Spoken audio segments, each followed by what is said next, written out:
Taylor. I'm Austin, and this is how to cast a bait caster. Alright, so this is your fundamental basics on a bait caster. You have your reel, you have your arm, your wind control, and your bearings, or your bearing control. And then you have your drag. You have your line. No kidding. Okay, so first off, it's windy outside right now, so I would have it on about an 8 or an 8.5 or a 9. That was wind control. If it's really windy out, the higher the number, the better off you are. Most experts recommend on a calm day a 4, but if you're a beginner, always start out with a really high number, somewhere between a 10 and an 8, because this is what will happen. Don't do it. Don't do it. When you push the button down, and you release your line's going to spin faster, so you're going to get what we call a bird's nest. Rat nest. Rat nest, bird's nest, you'll hear different types. But when that happens, your string unwinds faster than the string coming out of it will go. And it becomes a pain in the rear end to try to pull it out. Sometimes you got to flip out your lucky dicky pocket knife and you got to cut it out right here just to make it regular, you know? Now, always keep your line tight when you're reeling to it back cast a in. bait caster, you're going to want to push your button down and always keep a finger on the string. That way your string doesn't come out like that.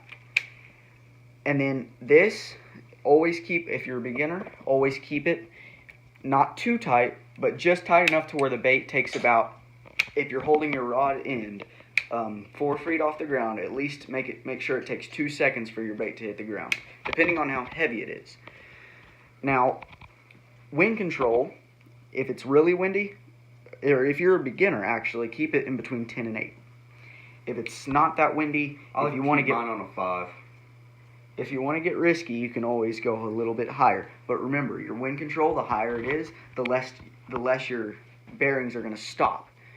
And so they'll just keep going and you will get a rat's nest / So this is how you cast it. First off, you want to check your bearings right here. So this will tighten the spool right here so your line comes out either faster or slower depending on where you're at. Alright, and so what you do is, first, you always want to keep your hook here so you don't accidentally hook someone else or possibly lose a bait. Cause like this? Oh, come on, bro. Because like that. Because when that happens, it gets real pain in the rear, you know, to try to get your bait back, because they can get expensive sometimes. Click your button down. That's your release. So when you go to cast, I like to come from a side, unless I'm trying to like go real far, and I'm not trying to like skip it under a dock or something. I'll come over the top like this. But in this case, you want to get it, come to the side, and let it go. And when you go, you'll see your line coming like this. But make sure you keep your finger there, or else you might get a rat's nest, depending on what your settings are for this. How tight it keeps your spool. Alright, so when you're casting, you always want to make sure your back is to the wind and you're casting the same way as the wind is going. Right now, the wind is blowing from this way and coming this way. So, when you take your bait off, you want to have almost enough line to reach your reel. Now, when you let it go, you're going to reel it in to about 2 feet of line. Press your button. Make sure you keep your finger on the line, because if you let it go, it's going to screw it up and you're going to regret fishing. Now, make sure your gears are good. Now, since I'm going this way, I'm an avid fisherman.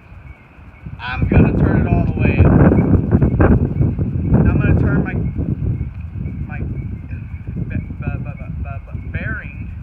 bearing brake down a little bit. You guys talk about it. Alright, so when you cast, you can either come off to the side, as my associate and partner will show you now. Alright, gang, this is how you do it. You're going to get out here. Come out here to the side. Let it go.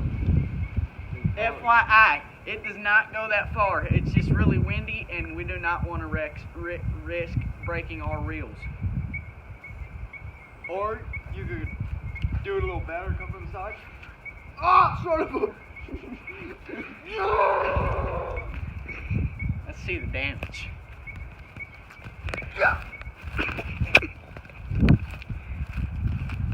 This is a prime example of what you do not want to do. This right here is what we call the ultimate rat's nest. And if you're good like me, of course, partner That's me. has caused, you want to make sure you have fingers grasping the line tight, because if you have it loose, then it's not going to fit your reel right. And you want to start reeling. Now, after this step, you want to make sure that you never let your partner touch your reel again. Give me, Taylor. Yes, darn it. This is what happens. Give me the reel. We'll come back with you. Show you how to actually cast. You're going to want to start. Remember, keep your finger on the line. Make sure all of your settings are good. Make sure they're good. Sorry. You're going to want to come back, cast, and as soon as your bait hits the ground, you want to place your finger back on the line. Because if you don't, you will get some form of rat's nest. It won't be as bad, but it will be there. Now, we're making the mistake of casting into a tree. Surprise! He's back! He's back! Now that we're back again. Real quick segment. How Austin's more of a man than Taylor. I have no jacket. It's 43 degrees outside. He has a jacket. I win. Here's another way to cast a bait caster. It's for a video, Shelby. Come all the way over the top. Make sure that you can keep your finger on the line. And you're just going to send it into your neighbor's yard. Now, if it doesn't go into the neighbor's yard, you didn't do it good enough. Now, here's the problem that occurs. I have casted over 3 trees, and my bait's stuck. Here's how you get it out. You send your buddy after it, and he scares the living crap out of it, and it eventually falls.